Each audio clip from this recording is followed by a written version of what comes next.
Assalamualaikum warahmatullahi wabarakatuh. Nama saya Nur Aziza, NIM 39 dari kelas Aksya A. Di sini saya akan menyampaikan studi kasus dan materi tentang teori permintaan dalam Islam. Permintaan ialah sejumlah barang yang diminta pada periode tertentu atau waktu tertentu dengan harga tertentu. Di sini, secara keseluruhan, teori permintaan konvensional dengan teori permintaan Islam itu hampir sama. Yang membedakannya ialah dalam teori permintaan Islam terdapat batasan-batasan syariah yang harus dipenuhi. Batasan-batasan syariah yang membedakan antara teori permintaan Islam dengan teori permintaan konvensional antara lain dalam Islam itu membedakan antara komoditas yang halal dan yang haram, dan kita harus mengonsumsi komoditas yang halal atau yang thayyib saja. Motif dari permintaan Islam ialah mendapatkan maslahah atau keberkahan ataupun kepuasan dunia dan akhirat. Sedangkan dalam teori konvensional hanya mementingkan kepuasan atau utilitas saja. Hukum permintaan menyatakan bahwa jika harga suatu barang naik, maka permintaan terhadap barang tersebut akan turun. Begitupun sebaliknya, jika harga barang tersebut turun, maka permintaan terhadap barang tersebut naik.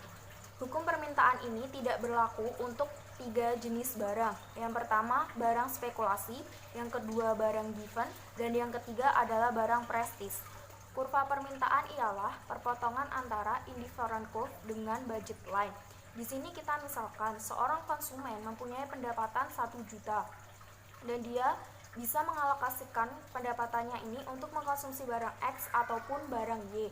Di sini barang X seharga 100.000 dan barang Y seharga 200.000. Di kombinasi A, konsumen mengalokasikan pendapatannya seluruhnya untuk barang X, dan di kombinasi B, konsumen mengalokasikan pendapatan seluruhnya untuk barang Y. Dari data tersebut bisa kita ambil budget lainnya sebagai berikut.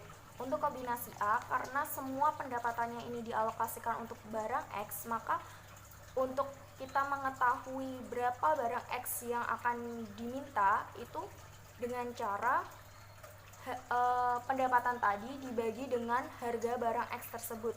Jadi 1 juta dibagi 100.000 berarti 10 barang X. Saat harga barang X mengalami penurunan dari 100.000 menjadi 50.000, maka untuk kita mengetahui berapa sih barang X yang diminta, berarti 1 juta dibagi 50.000 sama dengan 20 barang X.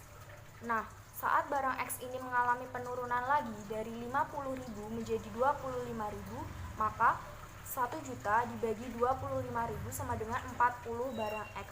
Di sini hanya barang X yang mengalami perubahan karena hanya harga dari barang X yang mengalami perubahan. Harga barang Y itu tetap dan tidak mengalami perubahan. Dari data tersebut bisa kita buat kurva permintaannya sebagai berikut. Di titik A, itu saat harga barang X 100.000, jumlah barang yang diminta adalah 10 barang. Nah, saat harga turun dari 100.000 menjadi 50.000, harga barang yang diminta itu naik menjadi dari 10 menjadi 20. Begitupun di titik C, saat harga turun dari 50.000 menjadi 25.000, jumlah barang yang diminta itu naik dari 20 menjadi 40 barang. Hal ini bisa kita tarik garis membuat kurva permintaan, yaitu dari kiri atas ke kanan bawah yang menunjukkan slope negatif.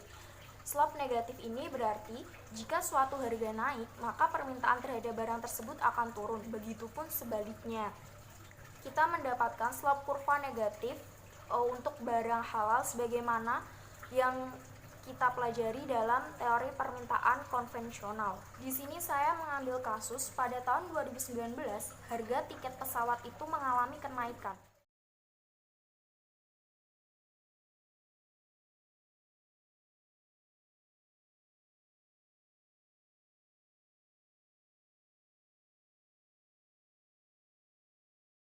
Beberapa rute domestik yang harga awalnya itu ratusan ribu rupiah naik menjadi jutaan rupiah.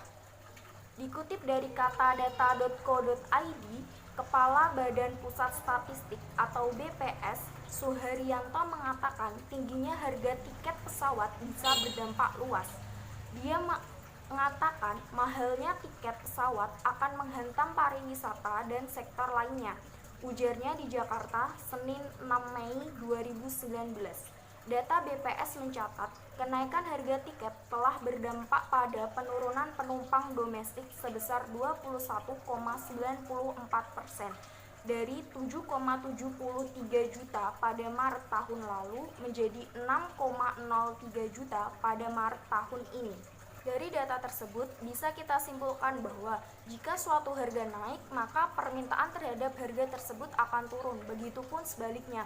Hal ini yang terjadi pada saat harga tiket pesawat itu naik, permintaan konsumen terhadap tiket pesawat ini mengalami penurunan, seperti yang sudah dijelaskan